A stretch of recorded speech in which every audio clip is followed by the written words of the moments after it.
नमस्कार साथियों, स्वागत है आप सभी का हमारे YouTube चैनल राजगुरुजी एडू। तो दोस्तों, पशु परिचर भर्ती 2023 का ऑनलाइन आवेदन फॉर्म कैसे भरा जाता है, इसके बारे में इस वीडियो में आपको स्टेप बाय स्टेप जानकारी देने वाला हूं और इसके साथ साथ फॉर्म को लेके कुछ खास जानकारी भी साथ साथ में आपको बताता रहूंगा। अगर आपको भी आवेदन फॉर्म भरना है तो इस वीडियो के साथ वो आप बने रहे। तो चलिए वीडियो को शुरू करते हैं। तो दोस्तों, पशु परिचर का ऑनलाइन आवेदन फॉर्म भरने के लिए सबसे पहले तो आपको अपनी खुद की SSO आईडी में लॉगिन करना है, क्योंकि आवेदन फॉर्म है केवल और केवल SSO आईडी से ही भरा जाएगा। और SSO आईडी में लॉगिन करने के लिए सबसे पहले आपको गूगल पे जाके सर्च करना है SSO आईडी। तो देखिए, आपके सामने SSO आईडी की ऑफिशियल वेबसाइट का लिंक आ जाएगा, इस पर आपको क्लिक करना है। इस तरह से आप लॉगिन पेज पे आ जाओगे। अब यहाँ पर आने के बाद आपको अपनी SSO आईडी डालनी है, पासवर्ड और कैप्चा डालना है, फिर आपको लॉगिन पे क्लिक करना है। अब जैसे आप लॉगिन पे क्लिक करोगे तो इस तरह से आप अपनी SSO आईडी के अंदर लॉगिन हो जाओगे। अब यहाँ पे आपको एक एप्लीकेशन दिखाई देगी जिसका नाम है रिक्रूटमेंट पोर्टल। आपको इसी एप्लीकेशन पे क्लिक करना है। अब जैसे आप इस पे क्लिक करोगे तो आपकी जो SSO आईडी है वो रिक्रूटमेंट पोर्टल पे रीडायरेक्ट हो जाएगी और कुछ इस तरह का इंटरफेस आपको यहाँ पे दिखाई देगा। अब यहाँ पे आपको ऑनगोइंग रिक्रूटमेंट का एक सेक्शन दिखाई देगा। इसी सेक्शन में आपको देखने को मिल जाता है एनिमल अटेंडेंट डायरेक्ट रिक्रूटमेंट 2023। अब फॉर्म भरने के लिए जस्ट इसी के आगे आपको अप्लाई नाउ का ऑप्शन मिलेगा, इस पर आपको यहाँ पे क्लिक करना है। अब जैसे आप इस पे क्लिक करोगे तो फिर से आपको यहाँ पे एनिमल वाले ऑप्शन पे क्लिक करना है। तो इस तरह से सबसे पहले आपको अपने OTR की डिटेल आपको दिखाई देगी।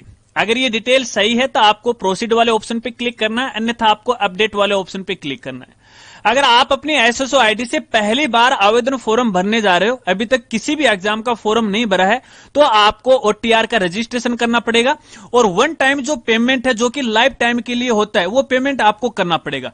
तभी आप इस एग्जाम के लिए आवेदन फॉर्म है वो भर सकोगे। तो हमने पहले से ही OTR का रजिस्ट्रेशन किया हुआ है। मैं डायरेक्टली यहाँ पे प्रोसीड वाले ऑप्शन पे क्लिक करता हूं तो इस तरह से फॉर्म ओपन हो जाएगा। ये जो फॉर्म है इसकी 3-4 स्टेप है, सभी स्टेप को आपको कंप्लीट करना है। तो यहाँ पे देखिए, कुछ डिटेल तो ऑटोमेटिक आ जाएंगे आपके OTR से, जैसे कैंडिडेट का नाम है, उसका जेंडर है, पिता का नाम है, आपकी DOB है, वगैरह वगैरह। इसके बाद कुछ डिटेल आपको मैनुअली यहाँ पे फिल करना पड़ेगा। एक तो आपकी जो भी कैटेगरी है, कैटेगरी को आपको यहाँ से सिलेक्ट कर लेना है। इसके बाद यदि आप डिसेबिलिटी ग्रुप से हैं तो आप अपनी आवश्यकता के अनुसार अपनी कैटेगरी सिलेक्ट कर लीजिएगा। अगर नहीं है तो नॉट एप्लीकेबल है वो कर लीजिएगा। इसके बाद यहाँ पे आपका रिलीजन आपको दिखाई देगा, आपकी वैवाहिक स्थिति आपको दिखाई देगी, जो भी आप पे लागू होता है कर लीजिएगा। आगे यहाँ पे आपको अपने जीवन साथी का नाम आपको लिखना है, यानी यदि महिला है तो अपने हस्बैंड का नाम लिखना है, अगर हस्बैंड है तो अपनी वाइफ का नाम लिखना है। इसके बाद यहाँ पे आपके जीवित बालक बालिकाओं की संख्या आपको यहाँ पे भरनी है, मोबाइल नंबर डालना है, व्हाट्सएप मोबाइल नंबर आपको डालना है, आपकी मेल आईडी ऑटोमेटिक आ जाएगी। यहाँ पे आपको अपने आधार आईडी है वो डालना है। अब देखिए, ये आधार आईडी डालना आपके लिए कंपलसरी है, इसके बगैर आप अपना आवेदन फॉर्म ही नहीं भर पाओगे। तो आधार नंबर डालने के बाद आपको यहाँ पे वेरीफाई भी करना पड़ेगा। तो यहाँ पे मैंने आधार नंबर डाल लिए हैं। इसके बाद आपको वेरीफाई वाले ऑप्शन पे क्लिक करना है, यहाँ पे अलाउ करना है, सेंड OTP वाले ऑप्शन पे क्लिक करना है। तो ऐसे में आपके आधार नंबर के साथ जो भी मोबाइल नंबर रजिस्टर्ड होगा उस पे एक OTP आने वाली है, वो OTP आपको यहाँ पे डालना है। OTP डालने के बाद आपको OTP वेरीफाई कर देना है। तो आपकी इस तरह से OTP है वो वेरीफाई हो जाएगी। अगर पहले से ही आपका आधार नंबर यहाँ पे वेरीफाई है तो यहाँ पे दोबारा आपको वेरीफाई करने की कोई आवश्यकता नहीं है। इसके बाद यहाँ पे आपको अप्लाई फॉर के लिए बताना पड़ेगा, यानी आप किसके लिए आवेदन करने जा रहे हैं, आपका एरिया कौन सा है। यहाँ पे क्या आप राजस्थान के अनुसूचित क्षेत्र से संबंधित हैं, तो आपको यस नो में जवाब देना है। इसके बाद आगे यहाँ पे आपके जो पत्राचार का पूरा पता आपको यहाँ पे लिखना पड़ेगा।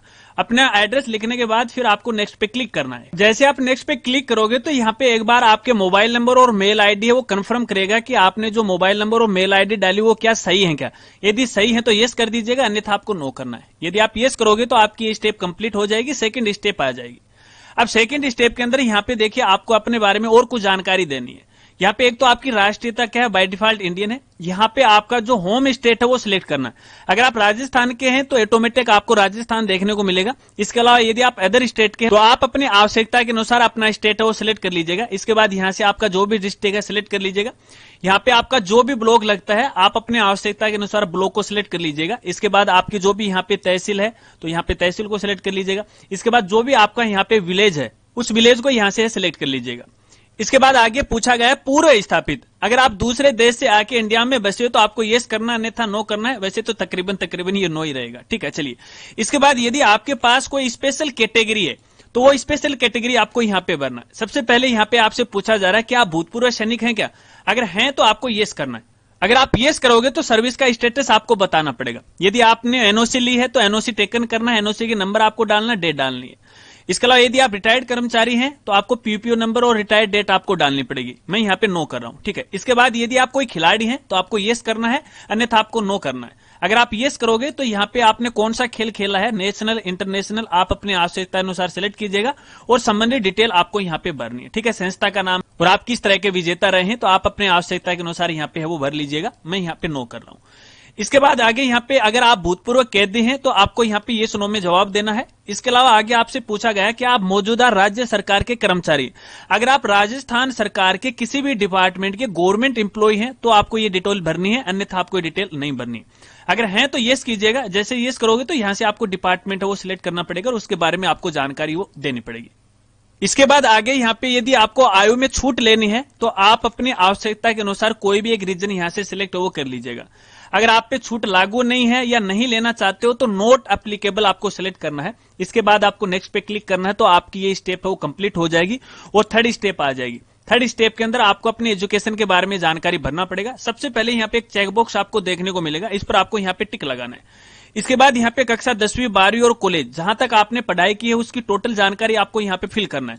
देखिए मेरे केस के अंदर है सभी जो कक्षाएं हैं इनकी डिटेल ऑटोमेटिक आ चुकी है, क्योंकि पहले इस एसएसओ आईडी के द्वारा है एग्जाम फॉर्म भरा गया था तो पहले वाली डिटेल इसने ऑटोमेटिक उठा ली।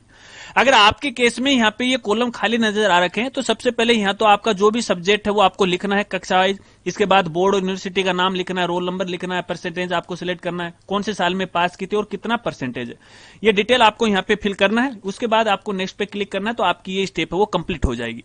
इसके बाद सबसे अंतिम स्टेप आ जाएगी और अंतिम स्टेप के अंदर आपको अपनी फोटो और सिग्नेचर है वो अपलोड करना है। अब देखिए मेरे केस के अंदर तो ऑटोमेटिक फोटो और सिग्नेचर आ चुके हैं, क्योंकि पहले इस आईडी के द्वारा फॉर्म भरे गए थे उस समय फोटो और सिग्नेचर अपलोड किए गए थे तो पहले वाले सिग्नेचर यहाँ पे आ चुके। अगर आपकी ये फोटो और सिग्नेचर आपके भी ऑटोमेटिक आ रखे हैं और आप इसे बदलना नहीं चाहते हो तो ठीक है। अगर आप बदलना चाहते हो तो यहाँ पे क्रॉस का बटन है, ब्राउज कर लीजिएगा और जहां पे आपके फोटो सिग्नेचर है वो अपलोड कर दीजिएगा। इसके बाद आगे यहाँ पे कोई भी एक बॉडी मार्क है आपको यहाँ पे भरना है, ठीक है। जो भी आपके शरीर पर पहचान चिन्ह है जो कि कृत्रिम होना चाहिए वो आपको यहाँ पे भरना है। इसके बाद आपको नेक्स्ट पे क्लिक कर देना है। जैसे आप नेक्स्ट पे क्लिक करोगे तो आपकी ये स्टेप कंप्लीट हो जाएगी और कुछ इस तरह से फॉर्म का प्रीव्यू है आपको दिखाई देगा। अब इस फॉर्म को आपको गौर करके वो देख लेना है। यहाँ पे जो भी डिटेल आपने भरी है अच्छी तरह से आपको चेक कर लेना है।